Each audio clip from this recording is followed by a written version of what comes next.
Welcome to university academy YouTube channel. आज हम लोग न्यूमेरिकल्स सॉल्व करेंगे कुछ ओपैम्प के ऊपर। अब तक हमने लास्ट क्लास में जो पढ़ा था वो था, हमने लास्ट क्लास में ओपैम्प एज इंटीग्रेटर और डिफरेंशिएटर को स्टडी करा था। आज हमने जो लास्ट टाइम कुछ डेरिवेशंस देखे थे उन्हीं पर बेस्ड हमारे कुछ न्यूमेरिकल्स हैं, तो स्टार्ट करते हैं। ये हमारा फर्स्ट क्वेश्चन है, इसमें हमें फाइंड करना है आउटपुट वोल्टेज यहाँ पे। तो सबसे पहले जो हमारे पास गिवन है हम वो डेटा लिख देंगे। यहाँ पे हमारे पास VI गिवन है, यानी कि इनपुट वोल्टेज जो गिवन डेटा है वो हम पहले लिख देंगे। VI की वैल्यू है 1 वोल्ट। इसके बाद ये है हमारा R1 रेजिस्टेंस, या फिर इसे R कह लीजिए, ये है हमारा 10 किलो ओम। इसके बाद यहाँ पर हमें पता है इसको हम फीडबैक रेजिस्टेंस कहते हैं, जो कि है हमारा RF। ये है हमारा 100 किलो ओम, ये R1 है। सबसे पहले हमें ये हमारे पास डेटा गिवन है और हमें फाइंड करनी है वैल्यू VO की, यानी कि आउटपुट वोल्टेज की। तो अभी हमें सबसे पहले ये देखना होगा कि हमारा कौन सा डायग्राम है, कौन सा सर्किट है। तो हमें पता है कि पॉजिटिव ग्राउंड है, इसका मतलब ये नॉन इन्वर्टिंग है, इन्वर्टिंग है, क्योंकि नेगेटिव पर वोल्टेज सप्लाई है और पॉजिटिव हमारा ग्राउंड है। तो अगर नेगेटिव पर वोल्टेज सप्लाई होती है तो वो हमारा इन्वर्टिंग एम्पलीफायर होता है। अब हमें पता है इन्वर्टिंग एम्पलीफायर का आउटपुट भी हमें मालूम है। इसको आप चाहो तो जैसे हम सारे डेरिवेशंस, अगर आपको फॉर्मूला याद नहीं आ रहा है तो जो जैसे डेरिवेशंस हमने सॉल्व करे थे यहाँ पर KCL लगा के, उस तरह आप करोगे तो आउटपुट वही आएगा जो हम डायरेक्ट फॉर्मूला रख के करेंगे। लेकिन अगर आपको यहाँ फॉर्मूला याद होगा तो अगर ये 5 नंबर में क्वेश्चन आता है तो पूरे मार्क्स उसमें भी मिल जाएंगे। बस आप लिखेंगे यहाँ पे कि this is the circuit diagram of inverting amplifier, so we apply the result of that diagram. तो वो उसका रिजल्ट होता था हमारा output voltage VO minus RF upon R1 into VI। सारी वैल्यूज़ हमारे पास गिवन है, हमें RF रखना है जो कि हमारे पास 100 किलो ओम है, उसे हम पुट कर देंगे यहाँ पे 100। R1 हमारे पास है 10 किलो ओम इंटू V1 हमारे पास है 1 वोल्ट। तो यहाँ से हमारे पास आंसर आ जाएगा -10 वोल्ट। ये हमारी आउटपुट वोल्टेज आ गई। तो देखिए कितना आसान था, रिज़ल्ट आ गया हमारा आउटपुट वोल्टेज -10 वोल्ट। और ये भी कंफर्म है कि इन्वर्टिंग का जो आंसर आता है वो नेगेटिव में आता है। ठीक है, तो कुछ नहीं करना है, सबसे पहले आपको गिवन डेटा लिख देना है और देखना है जो हमें फाइंड करना है वो हमें देखना है कि क्या फाइंड करना है। अगर आउटपुट वोल्टेज फाइंड करना है तो सीधा सीधा फॉर्मूला है। तो हमें सबसे पहले डेटा लिखने के बाद ये ऑब्जर्व करना है कि जो सर्किट डायग्राम है वो कौन से डेरिवेशन का सर्किट डायग्राम है। अगर वो आपको क्लियर हो जाएगा तो आप सीधा उसका आउटपुट लिख के उसमें सारी वैल्यूज़ रख देंगे, आंसर आ जाएगा। लेकिन कभी कभी क्या होता है कि सर्किट थोड़ा कॉम्प्लिकेटेड होता है, जैसे सपोज़ इसी में ही थोड़ा 1-2 रेजिस्टेंस सीरीज़ या पैरेलल में लगा देंगे, तब आपको वहाँ पे बेस्ट ये होगा कि आप फॉर्मूला रखने की बजाय उसे KCL वगैरह जैसे हमने लगाया था उस तरह सॉल्व करें। वैसे और भी क्वेश्चंस आएंगे, टिपिकल क्वेश्चंस, उनको आप देखेंगे धीरे धीरे तो आपको आइडिया हो जाएगा। चलिए नेक्स्ट क्वेश्चन करते हैं। नेक्स्ट क्वेश्चन है हमारा, इसमें भी हमें आउटपुट वोल्टेज ही फाइंड आउट करना है और यहाँ पे जो डेटाज हैं वो थोड़ा डिफरेंट है। यहाँ पे हमारे पास इस बार एम्पलीफायर नॉन इन्वर्टिंग है, क्योंकि हमने वोल्टेज सप्लाई यहाँ पे लगाई हुई है 1 वोल्ट, किस पर, पॉजिटिव टर्मिनल पे, और यहाँ पे इसको हमने ग्राउंड कर दिया है नेगेटिव टर्मिनल को। तो आइडेंटिफाई करना कितना आसान हो गया, ये नॉन इन्वर्टिंग एम्पलीफायर है। इसके बाद यहाँ पर जो वैल्यू है वो 1.5 किलो ओम है और फीडबैक रेजिस्टेंस की जो वैल्यू है RF की वो हमारी है 12 किलो ओम।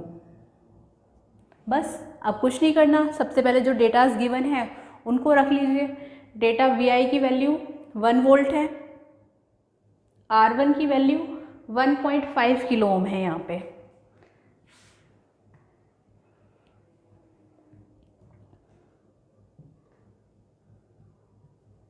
RF की वैल्यू 12 किलो ओम है और फाइंड आउट करना है आउटपुट वोल्टेज VO। जब एक बार आपका गिवन डेटा आप डिफाइन कर देंगे तो उसके बाद आपको ये देखना है सर्किट कौन सा है। आइडेंटिफाई हो गया, नॉन इन्वर्टिंग एम्पलीफायर है क्योंकि वोल्टेज आपने 1 वोल्ट पे 1 वोल्ट दिया है पॉजिटिव टर्मिनल पे और नेगेटिव करा है ग्राउंड को। तो अब आप इसका आउटपुट वोल्टेज का फॉर्मूला लिख देंगे यहाँ से, वो भी आप लोगों को याद हो गया होगा अब तक। फॉर्मूला है हमारा VO 1 + RF/R1 इंटू VI। अब सारी वैल्यूज़ यहाँ पुट कर दीजिए। RF है हमारा 12 किलो ओम, R1 है हमारा 1.5 किलो ओम, तो इसे यहाँ रख दीजिए। 1 + 12 डिवाइडेड बाय 1.5 और ये है इंटू VI की वैल्यू हमारे पास 1 है और ये आउटपुट वोल्टेज कितना आ जाएगा यहाँ से, जब इसे आप सॉल्व करेंगे तो ये आएगा आपका 1.5 + 12 डिवाइडेड बाय 1.5, ये आ गया आपका 13.5 डिवाइडेड बाय 1.5। पॉइंट से पॉइंट कैंसिल आउट, ये आ गया आपका यहाँ से, मैं डायरेक्ट वैल्यू लिख देती हूँ, ये आ जाएगा आपका 9 वोल्ट। तो ये V0 आ गया हमारा यहाँ से 9 वोल्ट। देखिए कितना इजी था निकालना। ये आउटपुट वोल्टेज है आपका नॉन इन्वर्टिंग एम्पलीफायर के लिए। अब नेक्स्ट क्वेश्चन करते हैं। नेक्स्ट क्वेश्चन है आपका, इसको रफ कर देते हैं।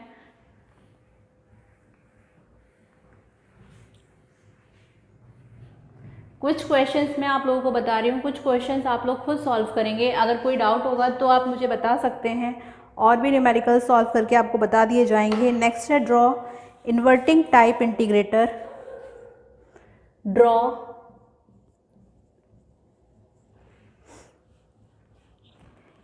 Inverting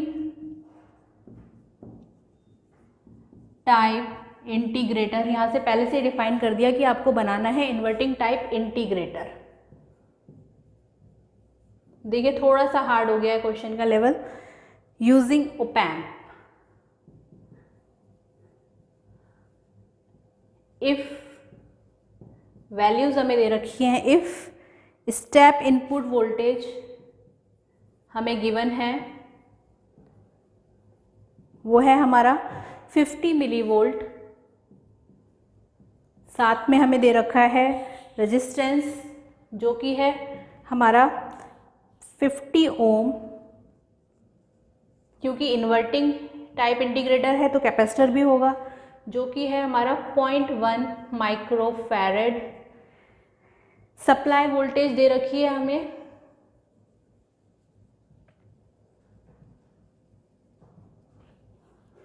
15 volt.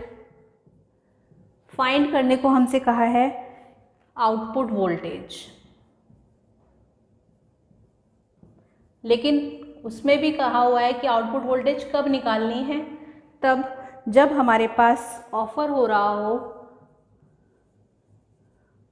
0.5 मिली सेकेंड या फिर ऑफर हो रहा हो 5 मिली सेकेंड।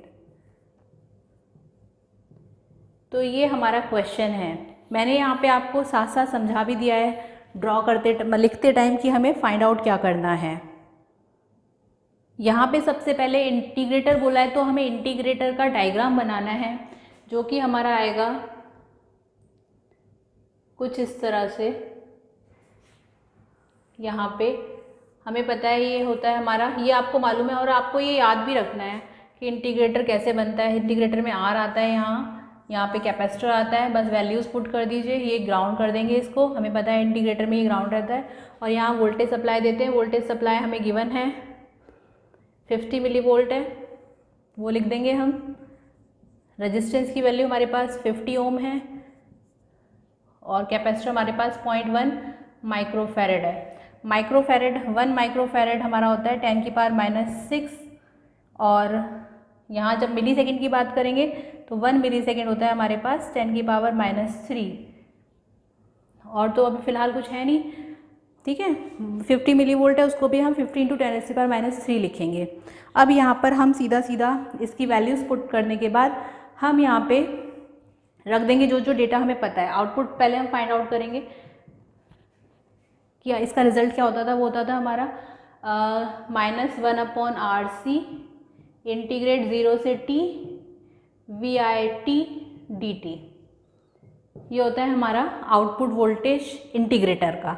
अब वैल्यूज़ पुट कर देंगे तो यहाँ पे हमारा आ जाएगा -1/R है हमारा 50 ओम, और C क्योंकि माइक्रो में है तो 0.1 × 10⁻⁻6, इसे इंटीग्रेट कर दिया 0 से t।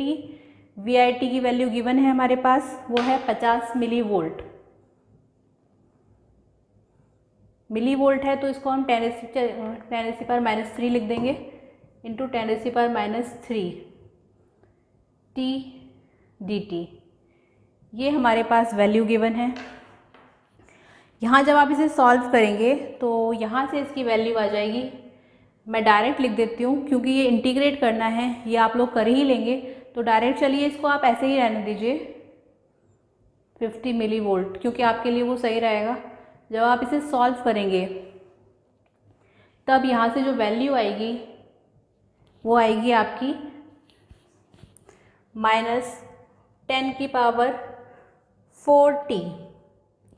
देखिए ये 0 से t इंटीग्रेट करा है तो t तो आपको रखना पड़ेगा, इसलिए आपने रख दिया। इसे एक बार सॉल्व करना, नहीं होगा तो बताना, वैसे हो जाएगा क्योंकि आप लोगों ने 12th क्लास में ही पढ़ा हुआ है इंटीग्रेशन। तो आउटपुट वोल्टेज आ गया हमारा -10⁻⁴t। ये है हमारा आउटपुट वोल्टेज। लेकिन हमसे सिर्फ जस्ट ये नहीं पूछा, हमसे कहा है जब हम ऑफर कर रहे हैं इतना मिलीसेकंड और इतना मिलीसेकंड, तो अब यहाँ पे हम डिफरेंट इसकी वैल्यूज़ रख कर देखेंगे। यहाँ पर देख लेते हैं कि एट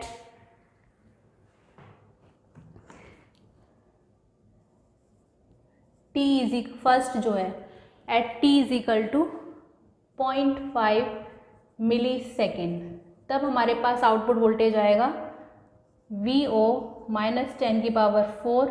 अब t है हमारा 0.5 × 10⁻³ वोल्टेज में आ गई इसकी यूनिट, और ये कैलकुलेट करके आ जाएगा हमारे पास -5 वोल्ट। ये तो आ गया यहाँ पे जब t को हमने 0.5 मिलीसेकंड रखा है।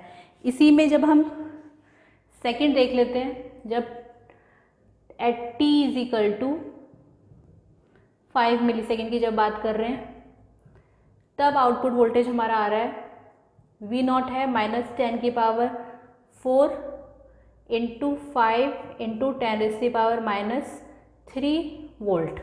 यहाँ से आउटपुट वोल्टेज आ जाएगा हमारा 50 वोल्ट।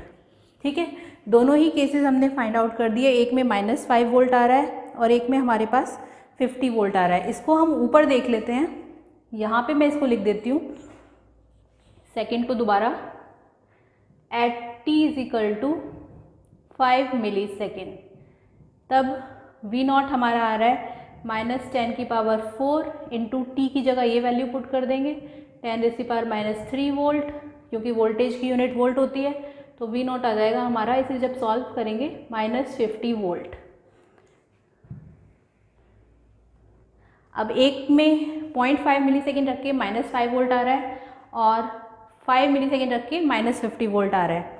अब बात ये आती है कि ऑफर हमारे पास दोनों ही कर रही थी वोल्टेजेस, तो हम क्या ले रहे हैं यहाँ पे।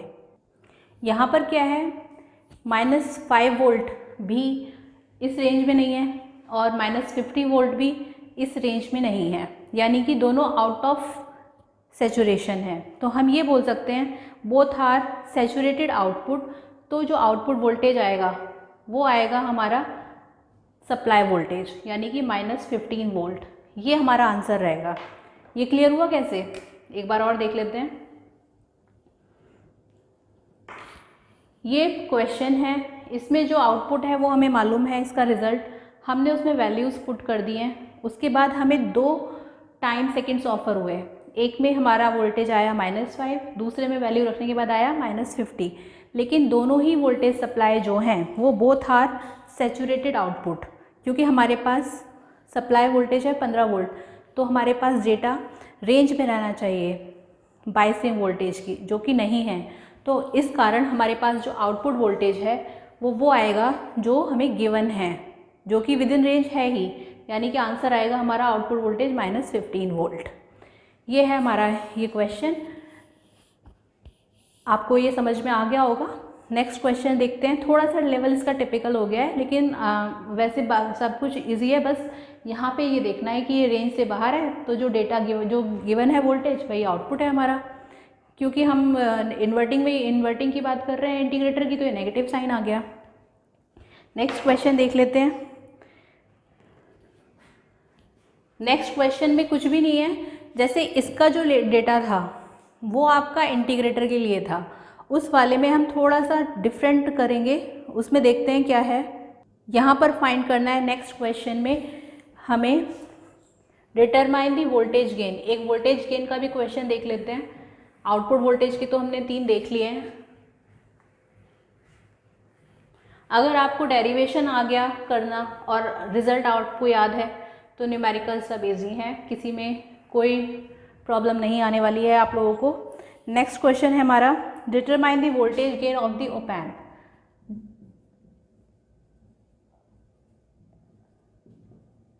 वोल्टेज गेन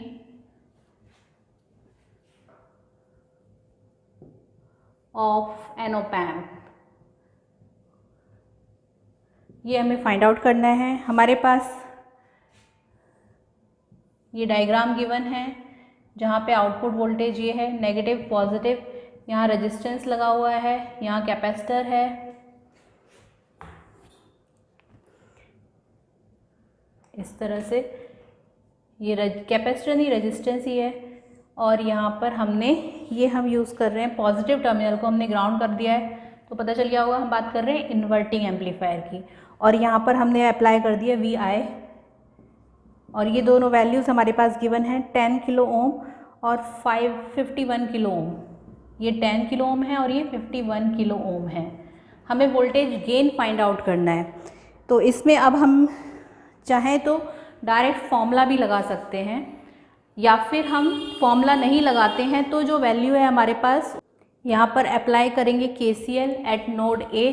तो ये हमारा नोड A है, यहाँ पर हमने KCL अप्लाई करी है, तो ये आगे अप्लाई KCL एट A, जहाँ पे हमारे पास incoming current equal to outgoing current है। यहाँ पर सपोज I1 है, यहाँ पर सपोज I2 है, तो यहाँ पे वैल्यूज़ हम निकाल लेंगे।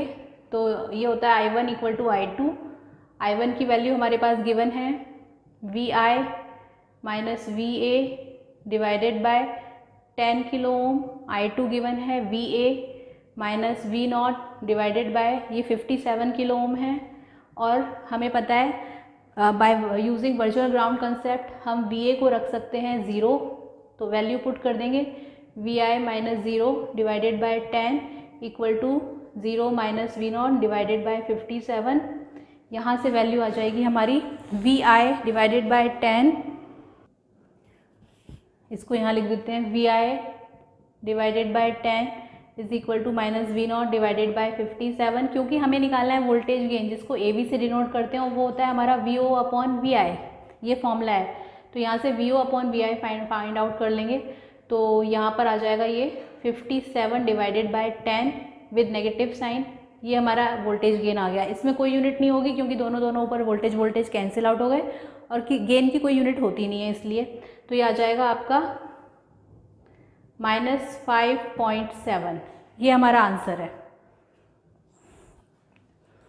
ठीक है, ये है हमारा वोल्टेज गेन, यही हमें फाइंड करना था। देखिए कितना इजी है।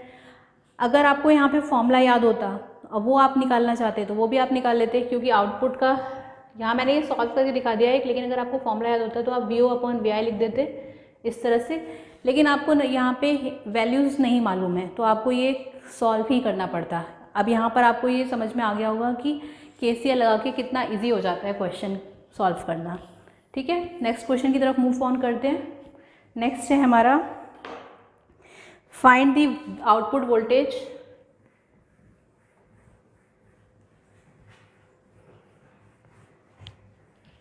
इसी में है हमारा, इसी को कर देते हैं डिटरमाइन दी आउटपुट वोल्टेज। यहाँ पे हमें, ये आप लोग देखना, थोड़ा दिमाग पर जोर डालना कि किसका डायग्राम बनाया जा रहा है। बनाते बनाते आप लोगों को समझ में आ जाएगा। ये नेगेटिव पॉजिटिव, यहाँ पे हमने पॉजिटिव को ग्राउंड कर दिया, तो ऑब्वियसली जो भी है वो हमारा इन्वर्टिंग है। इसके बाद एक रेजिस्टेंस यहाँ, एक रेजिस्टेंस यहाँ और एक यहाँ। आई होप आपको समझ में आ गया होगा। यस, ये है हमारा समिंग एम्पलीफायर का डायग्राम, जिसमें हमने मल्टीपल इनपुट्स वोल्टेज लिए हैं, मल्टीपल वोल्टेज लिए हैं इनपुट पर। ठीक है, यहाँ पे एक फीडबैक भी लगा हुआ है और इसकी वैल्यू हमें गिवन है 6 किलो ओम, और यहाँ पे बाकी डेटा हमारे पास है 444, ये सभी 4 किलो ओम्स हैं और सबकी वोल्टेजेस हमारे पास हैं, जो कि है यहाँ पे -4 वोल्ट है, यहाँ पे -2 वोल्ट है और यहाँ पे 3 वोल्ट है। ये सबकी हमारे पास वैल्यूज़ गिवन हैं। अब यहाँ पे हमें आउटपुट वोल्टेज फाइंड करना है, तो सबसे पहले हम KCL लगाएंगे। वो वैसे भी आप कर सकते हैं, नहीं तो अगर आपको डायरेक्ट फॉर्मूला याद है तो आप सीधा फॉर्मूला लगा देंगे। फॉर्मूला क्या होता था वो हम देख लेते हैं। आउटपुट वोल्टेज निकालने का फॉर्मूला होता था -RF/R1 इंटू VI, मतलब सबके साथ वोल्टेजेस आप पुट करते चले जाएंगे like this, VO।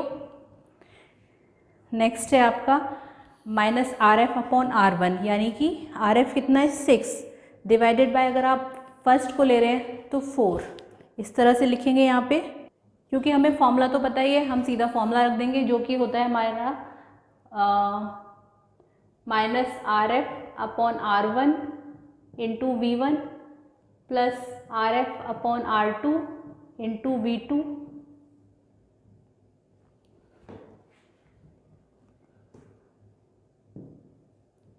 Plus RF/R3 into V3। ये हमारा आउटपुट वोल्टेज निकालने का फॉर्मूला है विद अ नेगेटिव साइन, क्योंकि हम इन्वर्टिंग पर यूज़ कर रहे हैं। अब सारी वैल्यूज़ पुट कर देंगे, तो RF की माइनस बाहर ले लिया, RF है हमारा 6 डिवाइडेड बाय R1 है 4 इंटू V1 है -4, आ गया होगा समझ में, प्लस RF अगेन 6, R2 है 4, V2 है -2 प्लस RF है 6, R3 है हमारा 4 और ये है हमारा +3 V3, ये हो गया। अब जब इसे सॉल्व करेंगे तो ये आएगा विद नेगेटिव साइन, 4 से 4 कैंसिल, -6 प्लस 2 2 3, ये आ गया हमारा -3 और ये आ गया हमारा 2 3 प्लस 4.5, यहाँ से ये आ जाएगा हमारा -9 प्लस 4.5, ये आ गया हमारा -4.5 और ये आ गया हमारा 4.5 प्लस का। ये हमारा आउटपुट वोल्टेज आ गया है। आंसर ये हो गया। आपको ये क्लियर हो गया होगा किस तरह से हमने इसे सॉल्व करा है। हमने फॉर्मूला लगा दिया और सीधा हमारा आउटपुट वोल्टेज आ गया 4.5 वोल्ट, और हमें यही कहा था फाइंड आउट करने के लिए। ठीक है, नेक्स्ट क्वेश्चन देखते हैं। नेक्स्ट क्वेश्चन है हमारा आउटपुट वोल्टेज निकालना है। अब जो फिगर गिवन है उसके अंदर, उस फिगर में हम देख लेते हैं क्या है। अब क्वेश्चन में थोड़ा सा डिफरेंट है इस क्वेश्चन से, तो देखते हैं वो क्या है। इसे रफ कर देते हैं।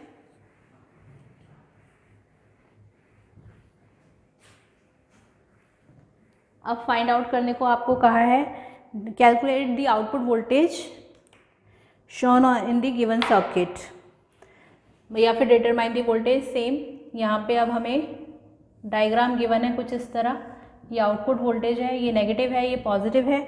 यहाँ पर अब हमारे पास यहाँ रेजिस्टेंस लगा दिया है और एक रेजिस्टेंस यहाँ पर है, इसको इन्होंने ग्राउंड कर दिया है और अप्लाई करा है इनपुट वोल्टेज यहाँ पे।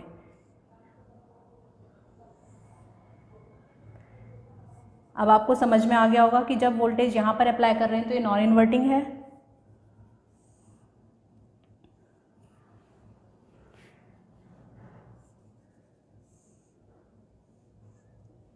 इसको यहाँ पर ले लीजिए, रेजिस्टेंस को थोड़ा इजी रहेगा आप लोगों को ड्रॉ समझ में आने के लिए। तो ये वैल्यूज़ यहाँ आ गई इस तरह, और इनकी वैल्यूज़ गिवन है हमारे पास। यहाँ पे V1 है, V2 है, V3 है, और रेजिस्टेंसेस गिवन है 1 2 2, 1 kilo ohm, 2 kilo ohm and 2 kilo ohm. यहाँ पे रेजिस्टेंस गिवन है 1 किलो ओम, यहाँ पे गिवन है 2 किलो ओम। ठीक है, थोड़ा सा चेंज है, इस बार आउटपुट फाइंड करना है तब जब ये नॉन इन्वर्टिंग एम्पलीफायर की तरह बिहेव कर रहा है, लेकिन है ये समिंग एम्पलीफायर ही। अब इस केस में हम क्या करेंगे, यहाँ पे हमारे पास V1, V2, V3 की वैल्यूज़ गिवन है, सीधा वैल्यूज़ ही रख देते हैं। चलो, V1 है हमारे पास तो आसान रहेगा। V1 गिवन है आपका 1 वोल्ट, V2 गिवन है 2 वोल्ट और V3 गिवन है आपका 3 वोल्ट। ठीक है, अब यहाँ पर हम करेंगे कि sum of incoming current equal to outgoing current होता है, क्योंकि यहाँ पर अब आपको नहीं मालूम आउटपुट वोल्टेज का फॉर्मूला। हमने जो डेरिवेशन किया था वो इन्वर्टिंग के लिए करा था, समिंग एम्पलीफायर का, लेकिन ये तो नॉन इन्वर्टिंग के लिए आ गया। तो ऐसे केसेस में आप लोगों को पैनिक नहीं होना है, यहाँ पे अप्लाई करना है KCL इस पॉइंट पे। वो कैसे करेंगे, तो apply KCL। Suppose this is at any point, आपने कोई पॉइंट एज्यूम कर लिया VB, तो हम लिख सकते हैं apply KCL at B point. तब हमें मालूम है इनकमिंग करंट इक्वल टू होता है आउटगोइंग करंट। इस ब्रांच में सपोज करंट फ्लो हो रहा है हमारा I1, इसमें I2, इसमें I3। ये कोई पॉइंट है जहाँ B पर जहाँ वोल्टेज है हमारा गिवन। तो अब यहाँ पे हम कह सकते हैं तो I1 plus I2 plus I3 equal to, हमें मालूम है इस ऑप एम्प के अंदर जो करंट जा रहा है वो 0 है due to high input resistance, तो हम ये लिख देंगे 0। अब यहाँ से बस वैल्यूज़ फाइंड आउट करनी है। I1 हमारा आ जाएगा, यहाँ पे I1 है हमारा ये V1 minus VB divided by R1 plus V2 minus VB divided by R2 plus V3 minus VB divided by R3 equal to 0। अब सारी वैल्यूज़ पुट कर देंगे। V1 की वैल्यू 1 है, VB की वैल्यू क्या है हमारी, क्योंकि ये ग्राउंड से कनेक्ट है तो VB हमारा 0 हो गया, ये 0 वोल्ट है तो ये भी 0 वोल्ट हो गया। तो यहाँ से 0 डिवाइडेड बाय R1 है 1 plus V2 again 2 minus 0 divided bye 2, ये R2 प्लस V3 है 3 माइनस VB 0 है हमारे पास, R3 हो गया हमारा ये 2 इक्वल टू 0। यहाँ से हमारी जो वैल्यूज़ आएंगी, अब आपको यहाँ ये बात देखनी थी कि क्या ये वाकई में 0 है। मैंने बोल दिया तो आप लोगों ने मान लिया, ये यहाँ पर ग्राउंड से कनेक्ट है, लेकिन माय डियर ये यहाँ से कुछ ना कुछ वोल्टेज यहाँ पर जा रहा है फीडबैक का, जिस कारण ये 0 नहीं कह सकते हम। तो यानी कि ये जो थोड़ा सा यहाँ पर आपको देखना है कि तो फिर VB की वैल्यू क्या होगी, वो फाइंड आउट करनी है। अब वो फाइंड आउट करने का एक तरीका बेस्ट है, आप लोगों ने शायद पढ़ा होगा, मोस्टली पढ़ा ही होगा। तो यहाँ पर VB की वैल्यू फाइंड आउट कर लेंगे। V1 है हमारा 1 minus VB divided by R1 है 1 प्लस V2 है हमारा 2 minus VB divided bye 2 plus V3 है हमारा 3 minus VB divided by R3 है हमारा 2 इक्वल टू 0। LCM ले लेंगे तो ये आ जाएगा 2 minus 2 VB plus 2 minus VB plus 3 minus VB equal to 0। ये आ जाएगा 2 2, ये 7, ये 2 3 4 4 VB, यहाँ से VB आ जाएगा हमारा 7/4। ठीक है, लेकिन अभी ये सॉल्व नहीं हुआ है। यहाँ पे पहले तो ये बात आपको देखनी है कि ये 0 वोल्ट नहीं होगा, क्योंकि ये यहाँ पर वोल्टेज से कनेक्ट है। तो यहाँ पर हमें VB की वैल्यू हमने फाइंड आउट कर ली है, तो हमें वो वैल्यू फाइंड करनी होगी जो कि हमने इस तरह से करी है। ठीक है, अब हमें मालूम है non inverting voltage non inverting amplifier का जो हम आउटपुट वोल्टेज निकालते हैं उसका फॉर्मूला होता है 1 plus RF upon R1 into V I, और वी आई कितना है यहाँ पे, वी बी। तो हम लिखेंगे V O is equal to 1 plus R F upon R one into V B. ठीक है, अब यहाँ पे बस वैल्यूज़ पुट कर देंगे। तो वी ओ हो गया हमारा 1 प्लस आर एफ कितना है 2 divided by 1 into V B कितना आया 7/4। इसे आप कह सकते हैं 3 इंटू 7/4। ये आ गया आंसर 21/4। ये आंसर है इसका आउटपुट वोल्टेज निकालने का। थोड़ा सा कॉम्प्लिकेटेड हो गया था, दिमाग पर जोर लगाने की ज़रूरत है इसमें कि यहाँ पर ये किस तरह से हमने सॉल्व करा है। तो जब हम इसे सॉल्व करेंगे तो आउटपुट वोल्टेज जो आएगा हमारा वो आएगा वी नॉट आएगा हमारा 21/4, यानी कि ये कैंसिल आउट होके होगा ये। तो इस क्वेश्चन का जो आंसर है वो आया आपका 5.25 वोल्ट। ये क्वेश्चन है आपका determine the voltage. I hope आपको ये क्लियर हो गया होगा। तो ये हमारे सारे न्यूमेरिकल्स हैं और सभी को करने का यही एक मेथड है कि आपको या तो क्वेश्चन के सीधा सीधा आंसर्स, मतलब सीधा इसमें क्या करेंगे, सीधा एक डेरिवेशन दे देंगे, उसके साथ एक न्यूमेरिकल अटैच कर देंगे। अगर डेरिवेशन दिया है और न्यूमेरिकल भी है तो हो सकता है वो 10 मार्क्स का हो, तब आपको न्यूमेरिकल अच्छे से सॉल्व करना है और डेरिवेशन भी अच्छे से सॉल्व करना है। अगर न्यूमेरिकल में कहीं पर आप अटक जाते हैं तो आप कुछ मत करिए, सीधा KCL अप्लाई करिए। और KCL मैंने आपको इतने अच्छे से क्लियर कर दिया है कि जहाँ पर भी आपको डाउट होगा आप एकदम से फॉर्मूला लगाएंगे और आंसर आपका आ जाएगा। बस आपको ये याद रखना है कि जिस भी पॉइंट पर आप KCL लगा रहे हैं वहाँ पर इनकमिंग करंट और आउटगोइंग करंट की वैल्यूज़ को आपको फाइंड करना आना चाहिए, जैसा कि इस क्वेश्चन में था। यहाँ पे बस थोड़ा सा डिफरेंट ये था कि यहाँ पे हमारे पास VB की वैल्यू हमें नहीं मालूम थी, तो सबसे पहले हमने किरचॉफ्स करंट लॉ लगा के VB की वैल्यू फाइंड करी है। उसके बाद हमें पता है ये नॉन इन्वर्टिंग एम्पलीफायर है जिसका फॉर्मूला हमें पता है जो होता है VO is equal to 1 plus RF upon R1 into VI। VI यहाँ पर हमारे पास VB है। VB की वैल्यूज़ हमने यहाँ से फाइंड आउट कर ली, उसको हमने यहाँ पुट कर दिया और हमारा क्वेश्चन ये सॉल्व हो गया। अच्छा, अगर थोड़ा सा यहाँ चेंज कर दिया जाए, जैसे कि 2 किलो ओम की जगह अगर हम 3 किलो ओम ले लें, तब हमारा क्या आंसर आएगा वो भी देख लेते हैं। सिर्फ कैलकुलेशन का डिफरेंट होगा।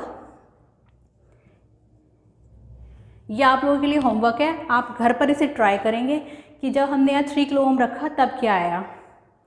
इसमें मैं यहाँ पे फिर भी आपको बता देती हूँ, तो यहाँ पे ये 3 आ जाएगा नेक्स्ट क्वेश्चन में, जब हमने यहाँ 2 की जगह 3 पुट कर दिया।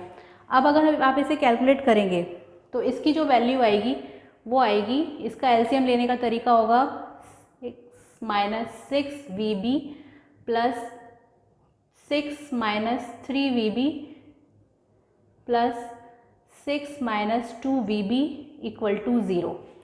ये 6 + 6 + 6 18, ये -6 - 3 9 11 -11 VB। तो यहाँ से हमारे पास VB की वैल्यू आ जाएगी 18/11 वोल्ट। अब इसको यहाँ पे पुट कर देंगे,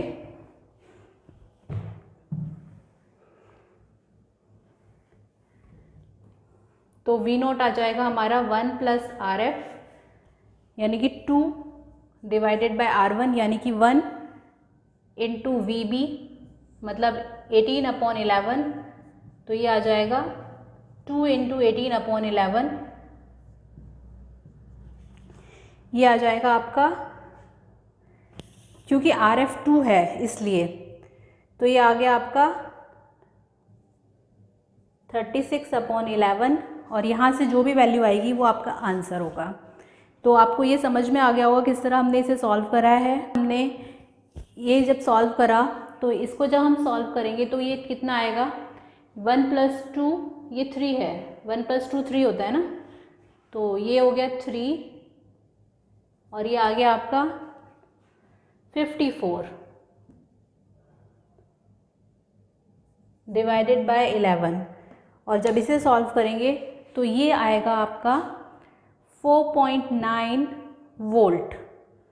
तो यानी कि हम कह सकते हैं कि आउटपुट वोल्टेज आ गया हमारे पास 4.9 वोल्ट। ये जब हमने थोड़ा सा इसमें चेंज कर दिया तब हमारा ये आंसर है। ये भी इजी है, आपको इसमें कुछ भी नहीं करना है। इसको मैं थोड़ा ऊपर लिख देती हूँ यहाँ पे। आउटपुट वोल्टेज आया हमारा V0 is equal to 4.9 volt. देखिए ये आ गया, ये है हमारा आउटपुट वोल्टेज जब हमने थोड़ा सा यहाँ पे 2 की जगह 3 पुट कर दिया है। न्यूमेरिकल को थोड़ा सा इस तरह से एलसीएम, ताकि क्योंकि आप लोग फर्स्ट ईयर में हैं तो इस तरह के क्वेश्चन सॉल्व करने में प्रैक्टिस से ही सॉल्व होंगे। और आगे हम और भी न्यूमेरिकल्स करेंगे जो हमारी न्यू यूनिट्स होंगी उनके ऊपर बेस्ड जो होंगे। लाइक अब 4th यूनिट जब हम स्टार्ट करेंगे तो उसमें नंबर सिस्टम आएगा, उसमें वो पूरा का पूरा न्यूमेरिकल बेस्ड ही है। इसके बाद 3rd यूनिट में अभी हमारा रह गया है IoT system, micro processor, micro controller, Bluetooth, wifi technology, sensor nodes, cloud computing. ये पार्ट अभी रह गया है जो पूरा थियोरेटिकल है, वो हम लोग आगे की क्लासेस में डिस्कस करेंगे। आपको मेरा ये लेक्चर अगर पसंद आया हो तो आप हमारे इस चैनल को ज़्यादा से ज़्यादा लाइक, शेयर और सब्सक्राइब करें। और अगर कोई भी डाउट है तो आप कमेंट सेक्शन में जाके मुझे बता सकते हैं, और इसके जो नोट्स हैं वो आप लोग डिस्क्रिप्शन बॉक्स में से डाउनलोड कर लेना। चलिए फिर नेक्स्ट क्लास में हम लोग पढ़ेंगे IoT सिस्टम और क्लाउड कंप्यूटिंग वगैरह। चलिए फिर नेक्स्ट क्लास में मिलते हैं, तब तक आप इसको अच्छे से स्टडी करिए। Thank you.